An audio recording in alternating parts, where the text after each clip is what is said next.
Alright guys, hey, what's up? Rusty here. I wanted to just make, I don't know how long it's going to go. I want to say short, but maybe kind of a long video, but I essentially just wanted to make a video going over my ghost boxes. And I don't have a ton, but I wanted to, at this point, kind of go over, just make a video on the fly about my ghost boxes or spirit boxes, however you want to call them, and the digital voice recorders I have. A little history going into them, and I haven't used this camera in a long time, so I thought it might be cool. Anyway, so I'm just gonna kind of go in order of what I got and kind of like what I think about it, and just whatever as I go. I just kind of lined it up in kind of an order and just we're gonna talk. So yeah, so I'm gonna start off with the PSP7. This is what really got me into this whole field. Really, I guess to look at it more scientific, I guess, for lack of a better term, but I saw this device with the idea of ITC from the ground up, kind of in the blueprints, the design, and after researching the designer, Gary Galka, a little. I'm not a pro in any of this stuff. This is just my thoughts and stuff where I'm at in this whole weird paranormal research, online paranormal research. And but I don't know, Gary Galka seems like a pretty sincere guy, so I really thought the PSP7 seemed like the first one I should get, and I decided to get it. So yeah, this is the older model. They have a 2015 model, which I'm yet to get. I would like to actually get that, because I don't know for sure, but I guess one of the main differences is the white noise. It seems to be changed in the newer version, and other than that, I honestly don't know too much about that. I got to witness it once on somebody else's stream a long time ago, and especially on the AM, I remember them remarking that it sounded really different than what they were used to. So, and I remember hearing it live, and it just sounded quiet. They couldn't even tell. They remarked it. They couldn't even tell if it was on or not. So I guess one of the major differences between the older and the older PSP7 model and the 2015 PSP7 model is the sweeping, the white noise sweep. So, because you know it's the infamous. But yeah, this is what got me into it. This is what I think I got like one of my better hits on when I first started out. And essentially, if you don't know, it has the ability to sweep the radio stations, your local radio stations, at different speeds, at different rates. So, and you're able to choose between, depending on what band you're on, because I think you have less. There's a difference in the millisecond choices, the spread, whatever you want to call it, on AM versus FM. I think AM goes up to like 500 milliseconds, while FM goes up to 3 or 350. There's a difference, so you can go really slow. You can go slower on the AM. But I don't know if that's what the 2015 model. I believe I got this one in 2012 or 2013, maybe 2014, somewhere around there. Let's see if it says on the back anywhere. But yeah, this was, I believe, $50-$60. My very first ghost box, one of my very first possible intelligent responses coming out of it, and what threw me, and I have it. It's on an old video, but I asked if it was like one of the first handfuls of times I used it with this setup, the Alltech. That's right, I got the Alltech speaker and the PSP7 in a deal on Amazon. Bundle deal. It was like $60-$70 or something.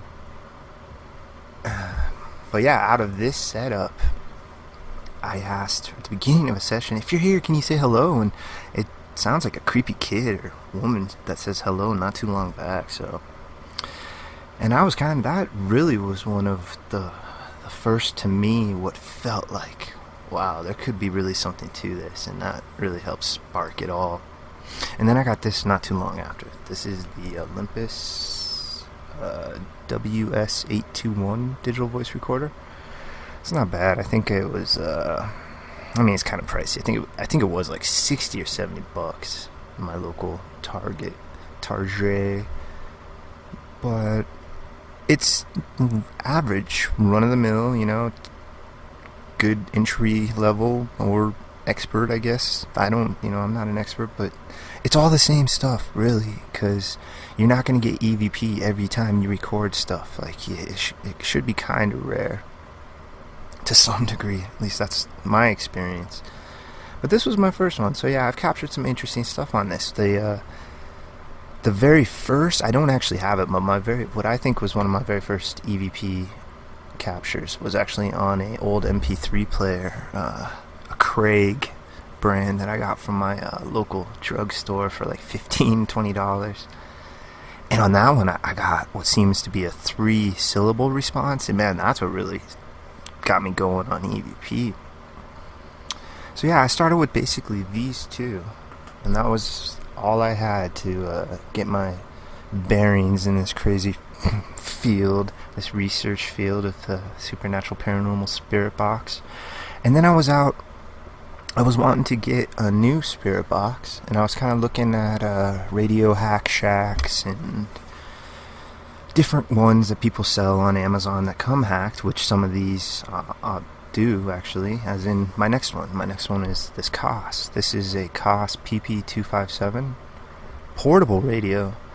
So this is where I basically only have one kind of official ghost box, because it says ITC research device on the bottom, so I guess it could be considered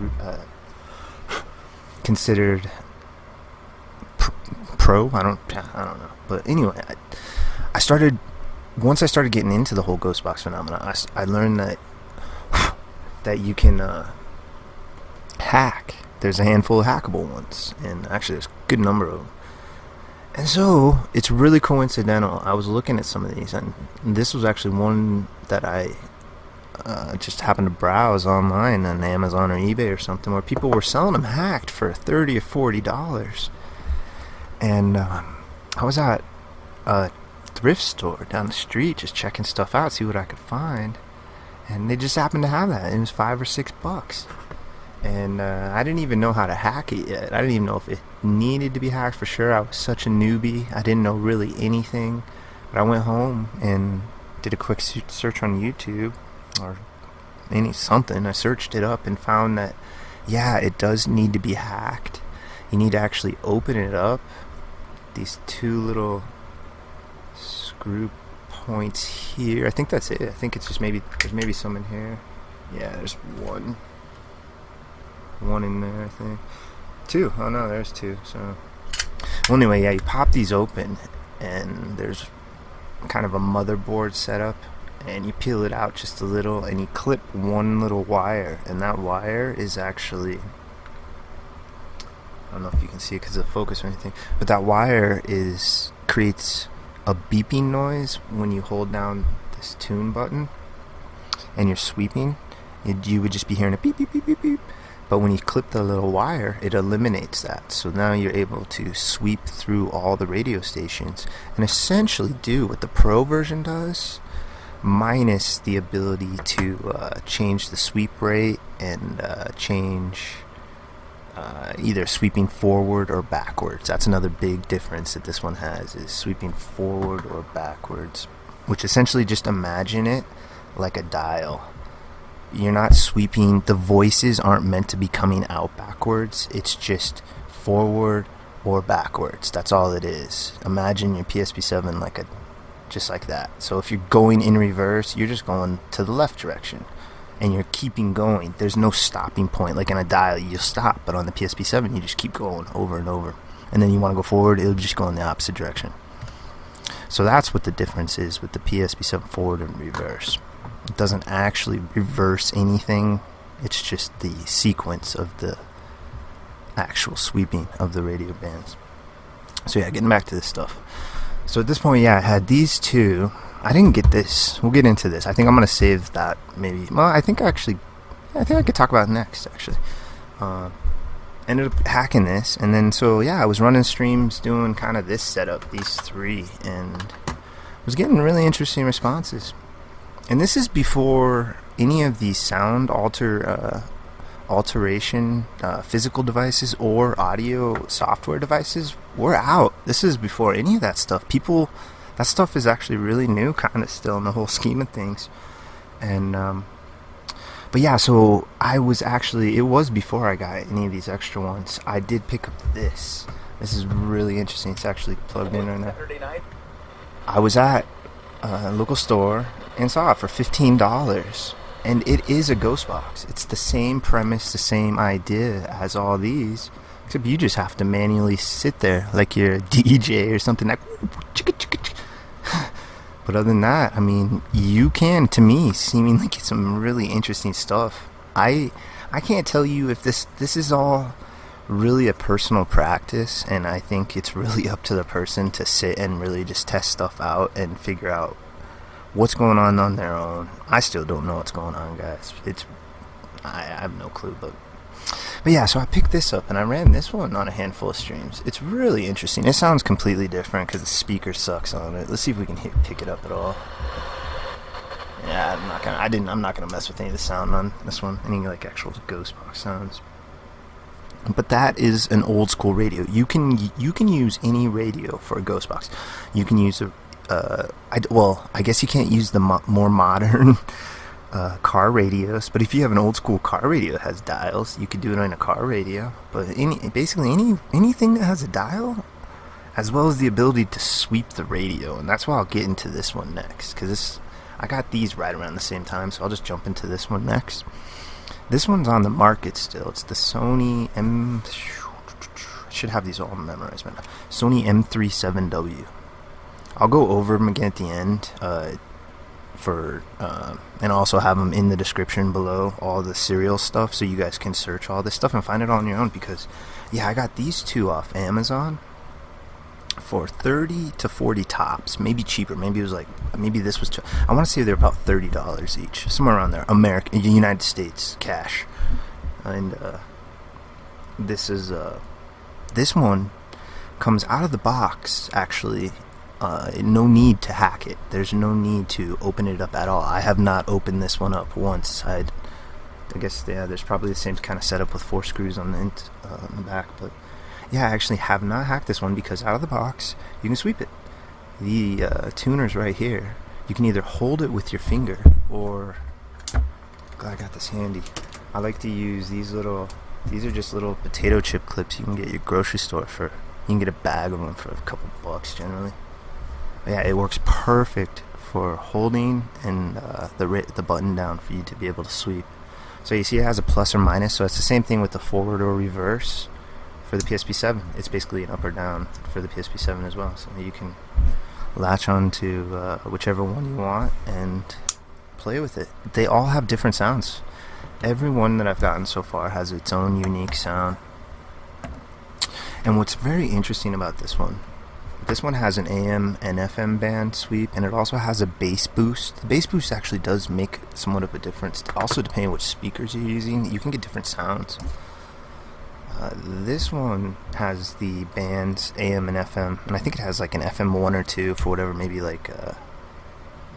some sort of programming, but this WB right here is really interesting because it's the weather band, and I haven't used it but barely any. So I haven't sweeped with it much, so I don't even know what's going on with that weather band. But it comes with 3 channels, essentially. It comes with weather, FM, and AM. And it's the Sony M37W. So yeah, this one is a really interesting ghost box. I've received a lot. To me at this point, it seems like something is talking through this stuff. Now, I don't know. It could just all be timing. It could be however long that I've been doing this now, just all coincidental timing. But that's why I like doing my research on this live, because you're seeing what's going on, and I think it's just the best way to portray it. But it could be long. I mean, because it is live, they're like 5 or 6 hour sessions. But I mean, I've gotten a lot of interesting stuff along those lines, and there's been a lot of people that have gone through this journey with me, and a lot of them have gone through a lot, if not most, if not all, of those 5 or 6 or 8 hour streams. So it's really interesting to be going on this crazy journey, and yeah, I just kind of felt like talking about my ghost boxes. So yeah, let's go into this one. This is the MRX MB221. Yeah, MB221. So this one, what's nice about this one, alright, so this is a brand new one. You can get brand new out of the package still. It comes with crappy headphones and all that stuff. Oh yeah, I guess I should be talking about batteries. I think they all take these. These are 2 AAA. I know the PSP7 is 3 AAA, and that's another nice thing about this little Sony bad boy, is it's only one. It only needs one, like this one here has a weird kind of snap thing, but case cover, battery cover. But yeah, the stuff that only needs one battery is really nice. So this is I like them all. I like them all the same level, but each one has, I guess, its own kind of benefits. This one's really interesting because it has the whole weather, and dude, I think it does have a bass boost, maybe. Yeah, this is something to do with. Yeah, I don't even know. I've really only played with the sweeping the FM and AM. I haven't really played with the weather much. So, yeah, if you get this, check it out. Leave a message. Let me know how it works. But all right, so getting back to this, the MB221 Memorex, $30, $40 tops. Out of the box, you have to hack it to remove the beeping noise. There's a sweep beeping noise, just like the COS. But once you hack that and remove that, it has its own automatic. The sweep will actually keep going, just like the PSP7.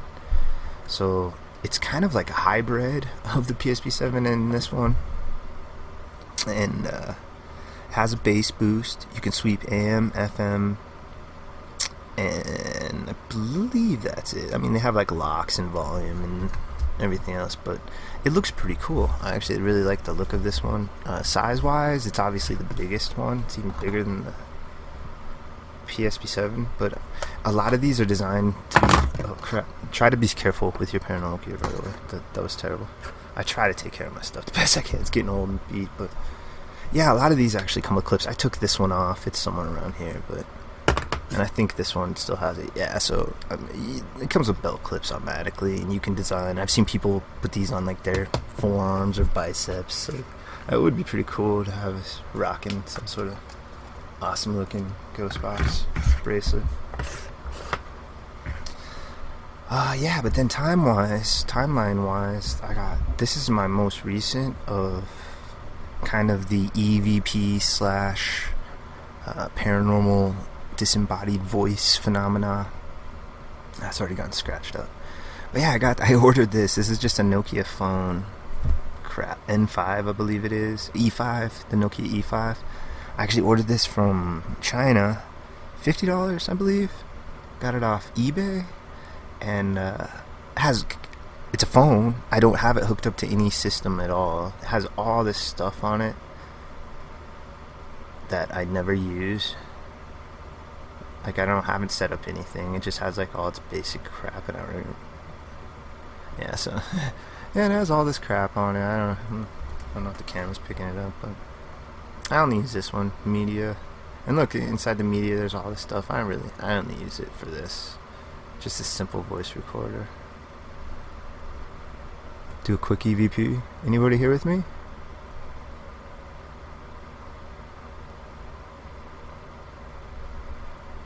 See. Do a quick EVP. Anybody here with me?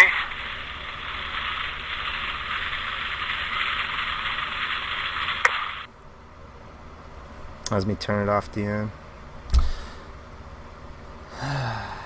But yeah, So this one's really interesting.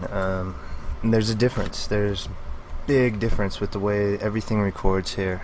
Since this is a professional style one, it comes with all sorts of options where you can cut sound levels and pick up certain have the sound recording sensitivity set towards something like a room or like an auditorium for like class, and something just like close personal for just taking quick notes and stuff like that. So it has a bunch of different settings, and I've tried to turn them all off, because the best I can tell from my own research is they recommend just trying to turn off all the like sort of any sort of additional stuff this stuff comes with, because you want to try to record all the normal frequencies and not to have any sort of low frequency cutoffs or any stuff like that. So now when it comes to this stuff, I don't know the hertz.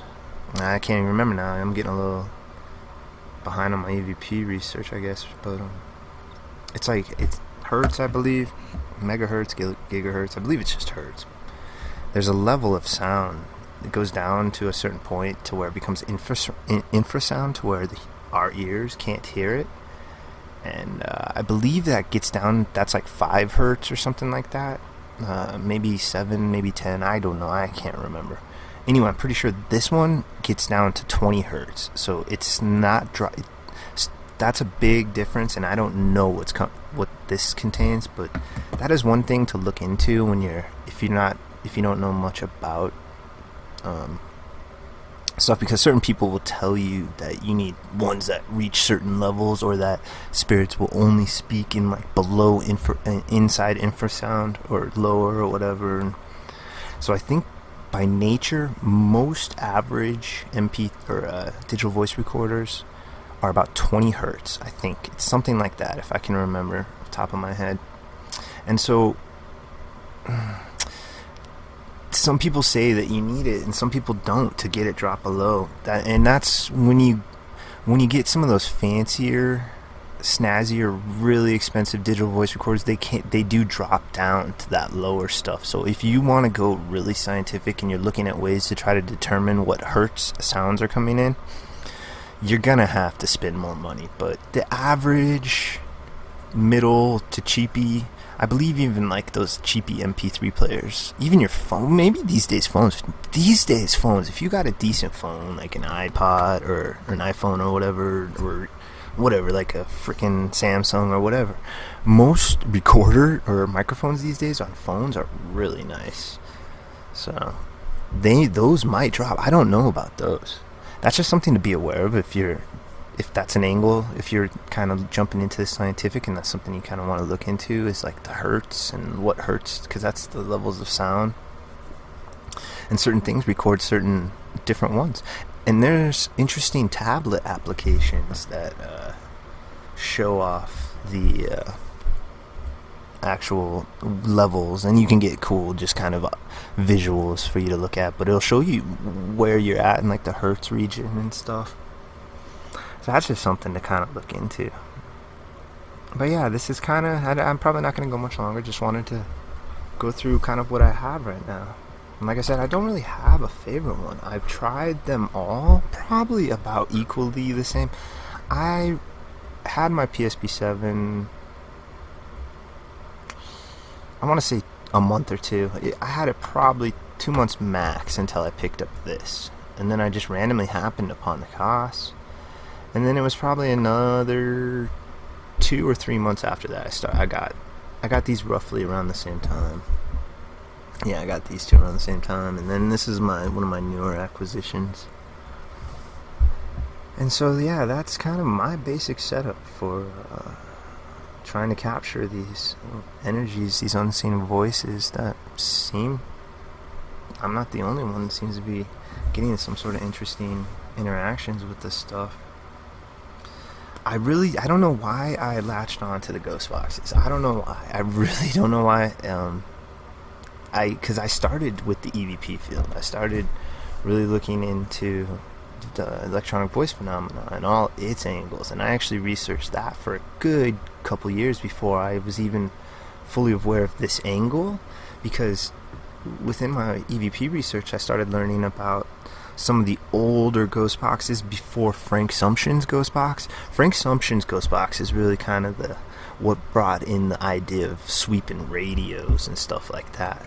But prior to that, there was some interesting ideas and some interesting individuals that came up with some really weird ways to try to communicate with spirits. And so the idea of the ghost box has been around for a long time.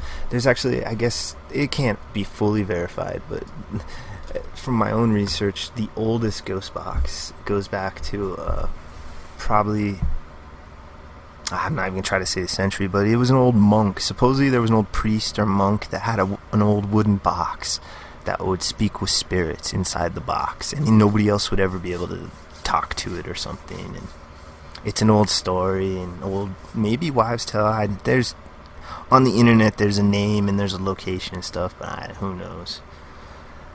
Well, yeah, so that's it. That's my ghost box collection currently at the moment, and I just felt like making a quick vid. Well, it's probably not quick. I'm not time. I'm just talking. So, however long this video ended up, yeah, I just wanted to talk about it. I wanted to also dust out this camera. I haven't used it in a while. I'm going to be filming it for some more stuff, so stay tuned for that, guys. And yeah, that's my ghost boxes. If you have any questions about anything, if you're curious, anything, just ask below. And like I said, I'll have all the different serial numbers for these ones, these hackable ones, down below. I'll just try to list everything down below. So, yeah. Thanks, guys. Have a good one.